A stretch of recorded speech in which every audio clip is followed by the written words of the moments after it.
welcome back. Fuck.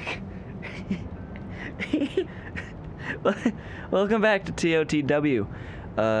I'm your host, DJ Rust, and I hope everyone is enjoying their bright and radiated day in this wonderful wasteland of ours. And if you aren't, well, then I would suggest go sightseeing. Go for a walk down an old main street, or find a forest. Go walk around the forest. But be careful for the mud snakes. Mud snakes are dangerous little things. I had one bite me once, and I had to suck the venom out. Did not taste or feel great at all. And, Also, before getting into everything, today, I want to cover two things. One, I need to fix a mistake I made from the last broadcast. Station number is actually 105.8, and the station was not previously known for WGLO. Now, thinking about it, I don't know what this place was actually known for, because it's just in the middle of nowhere. It's in the middle of a field forest thing. It doesn't look like a normal commercial radio station, but it also doesn't look like a military radio station. So, yeah, and the second thing, my month of disappearance, 2 months of disappearance, however long the first broadcast and this broadcast, how much of a time distance that was. Yeah, as you all probably could tell, huge snowstorm. Was not expecting that. So, yeah, I asked one of the weather people at the mall. Fuck, I can't pronounce anything today, guys. But yeah, they're like, oh, there won't be, they'll be clear for another couple of weeks before the snow kicks in. You'll have time to prepare. I thought I had time to prepare. I did not. No, I didn't. So, oh well. And with today's broadcast, I will be sharing some little stories about the Chicago Metro Tunnel System. I was a little interested in it after reflecting back on my whole IKEA trip. And due to the fact of whenever I first was passing by the IKEA, I saw a metro station. Well, it had a lot of rubble and some weird warning sign. I don't really know fully because I couldn't really read it. It wasn't in English, and I only know that language. English. Somewhat know that language, not fully, as you can tell. But, I decided to go around the mall and a couple nearby small settlements to collect some stories, and was only able to get about 3 of those stories. So, I'm here today to share those 3 stories. And the first one is about,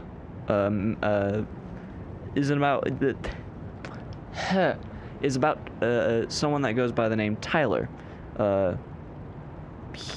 They are someone who has and is being affected by the radiation in the tunnels, or not in the tunnels. It's what does it say?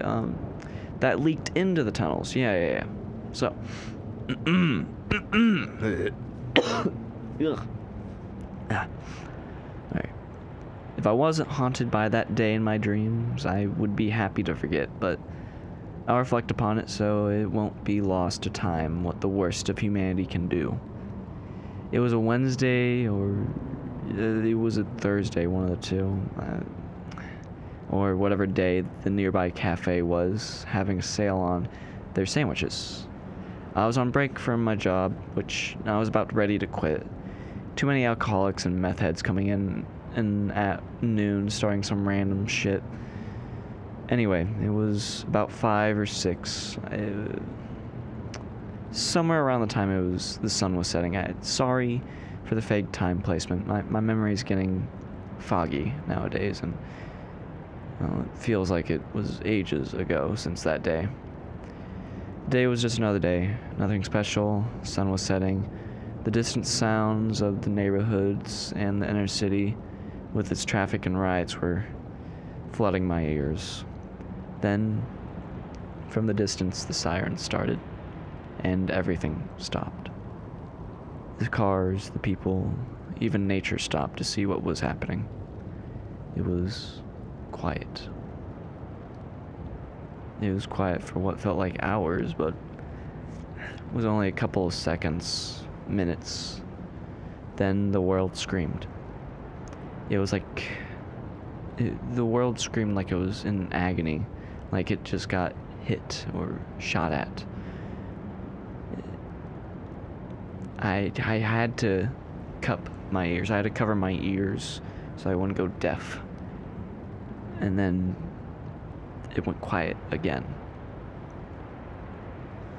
It was weird. It felt alien. Like I never heard silence that deafening before. But then again, the silence stopped and the scream happened. The scream started up again. But it was so much louder and more intense. I felt it through my bones, I felt it through my ears, I felt it through my brain.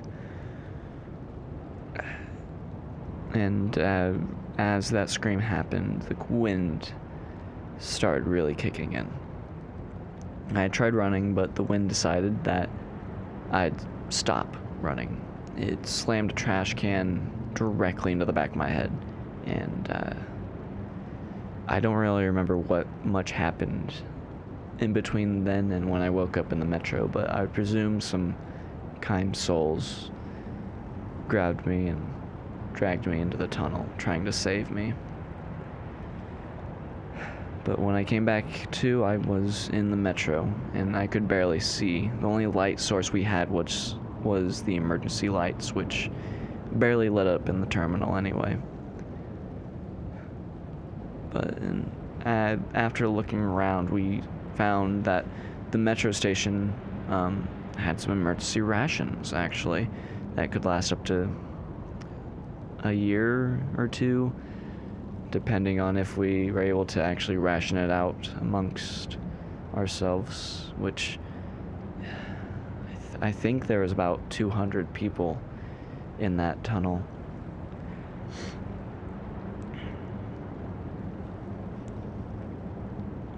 And if, like I said, if we were smart about us rationing, it would have been, we would be able to survive for a good year or two, but humans being humans, we had two people step up and try to be leaders for the group, or horde of people, I guess you can say. 200 people, a horde, yeah. And, well, one of them was very much the persuasive, charismatic, talkative one. One of them was a very charismatic and persuasive leader that would command their followers, the followers of him, their followers of him, to do his dirty work and convince them that we need to do donations to the nuclear lords of the green. On the other side, we had more of a meathead leader. She would usually demand actual sacrifices to a deity that loved blood. She would also do a lot of things, like if she unlike the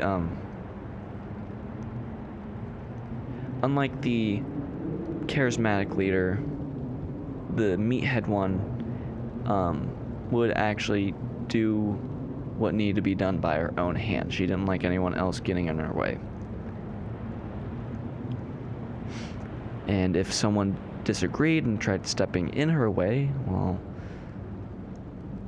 they wouldn't live long afterwards and would be sacrificed to the blood god.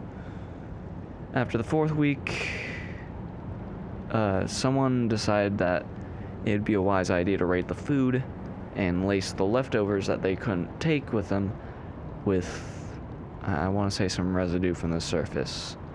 I don't know what type of residue, but it was, once we found a big scoop of it, it was like a big green glob, so I'm going to say leftover uranium, I guess. I'm not a science major. But, yeah, and after that, both sides started accusing each other of raiding and lacing the leftover food, which that led to a whole massive war. I don't know how long it lasted. Me and 5 other survivors that were decently still sane enough and wanted to stay away from all that decided to leave early enough to where we wouldn't get killed by either side. So we decided to head to the surface, and, well, that group of 5 is now only a group of 1, and you're looking at them. To describe the whole experience of living down there in like 2 words, to describe living down there in 2 words, it would be hellish nightmare.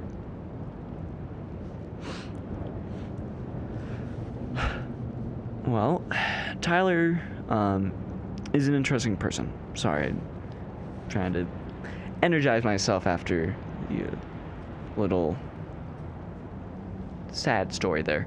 But Tyler is an interesting person for the fact that he's the only person that is still decently sane compared to all the other affected people from radiation. Most of the affected that I have tried conversating with, most of the time they don't really seem to be here. They're in their own head, either in some other place or time. I've tried talking to some, and some seem to be like either in like a old memory of theirs or in some far off land of like Canada. It's weird. It's weird and sad, to say the least. And I hope we find a way to help, but for the meantime, we can only hope that they don't go fully insane and become hopefully they stay sane enough and don't turn into full irradiated crazies. What? Wait, hold on. I had a different name for them. What? Glowing crazies, not irradiated crazies. My bad. Glowing crazies. But moving on with the next story, we have an Alexandria, and that has done some investigation into the ecosystem of the hollow crawlers, the ones I experienced not so long ago, but not the IKEA ones, the Metro Tunnel versions, I guess, because as she told me, and as you all will learn, depending on the living space in the ecosystem, the hollow crawlers do vary in different ways. So it was June 1st, and it was around noonish, 1ish in the afternoon. My team and I decided that it would be a good idea to go explore Jefferson Park Metro to do some research into the mutants named hollow crawlers. What we already knew about them was that these creatures favored the dark and have skin that is reminiscent of porcupines, used in a way to defend themselves against any higher predators. Other than that, we know nothing else about them until now. So, or at least until that point. So, when we got to the entrance, we first noticed a lot of rubble surrounding the entrance and a sign, a handmade wooden sign that had a carving in it. And that carving said, "Attention. Attention. Living in Ba." Which, after being translated from French to English, says, "Be careful, hell below." And sorry for any French listener, I don't speak French. That one's my bad. But, continuing on, as we entered, all that was illuminating the entrance hall was the red emergency lights, which really didn't do much to light up the darkness that we were heading into. It was like diving into a pool of pure black, to say the least, with a couple guiding flares on the walls.